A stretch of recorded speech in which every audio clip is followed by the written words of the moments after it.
We have to live. It was a distinct satisfaction to see you stride in this morning in the full strength of being. It was a joy to listen to you across the desk and note your clarity of thought and firmness of conviction. The good Lord gave you these qualities in order that you may carry on His work, and He will continue to reinforce them to the end that you may fulfill His purpose. Men are different at 80 from what they were at 18, but that difference does not lessen their importance in the world or diminish their capacity. They cannot play baseball or even pitch quoits, but they can speak out of an experience and wisdom that come only with mature years. This explains why they are so essential in society and why some strange instinct moves them to live on. Earth's oldest inhabitants, the majestic redwoods of the Pacific coast, after 50 centuries and more of battling against the elements, still stand and endure in awesome beauty, an inspiration and a protection to the straggling saplings about. Yes, you are still drawing from the overflowing reservoir of energy, but you do not need to draw so lavishly as you once did. Be content to take those briefer draughts that become the dignity of mature years. Then there will be no sense of inadequacy when you approach your daily work, but on the contrary, a confidence that you have all that is necessary to put things across. We all have observed that what a person really wants, he pretty generally gets. This is true in as simple a case as dropping cigarettes. Whenever the victim really wants to stop, the victory is about won.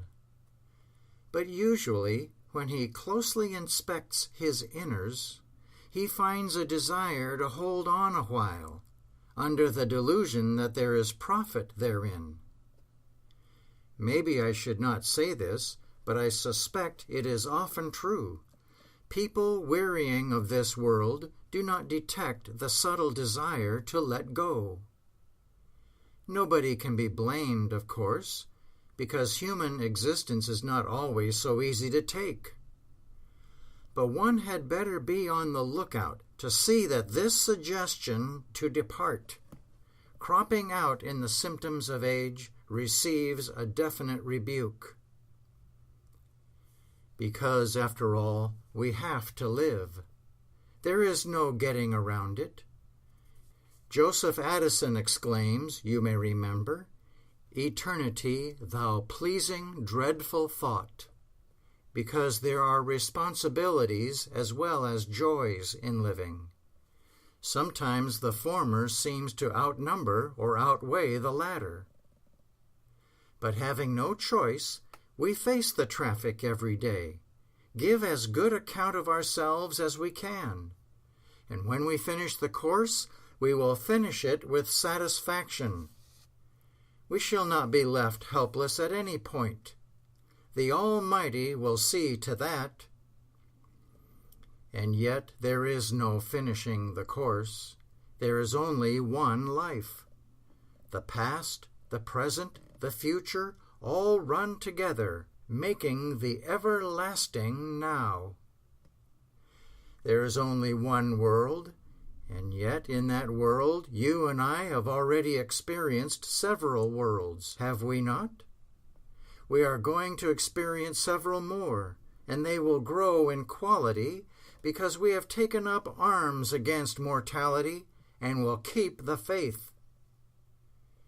It is only the finite that suffers, assures Emerson. The infinite lies stretched in smiling repose. The wise and prudent dispute age early in their career, before the years come in which they have no pleasure. They continue to dispute the enemy after his suggestions make their appearance. They dispute them with the conviction that life is self-existent. Life is like beauty in that it is not made. It is. The Creator did not cause or put forth life. The Creator is life. Bodying forth in you, life retains its native quality of permanence. You cannot remind yourself of these facts too often, for thereby do you furnish substances for consciousness to use in repairing and rebuilding you from year to year. Consciousness, amazingly enough, is both the builder and the building material. Make that material of sound quality, and even sounder next year, by rational thinking. Thereby will consciousness be equipped to build a body in better form and style as time rolls on. It goes without saying that you will sedulously bar from thought the meanness and hardness and even proneness to judge others, which so easily beset us. That sorry triad, no one needs to be reminded, makes wrinkles more than skin deep. When you feel like retaliation, find consolation, if you must have it, in the uncompromising fact that they who judge you are themselves daily arraigned, whether they know it or not, at that tribunal where they cannot plead some printed page or bylaw in justification of their cruel pronouncements.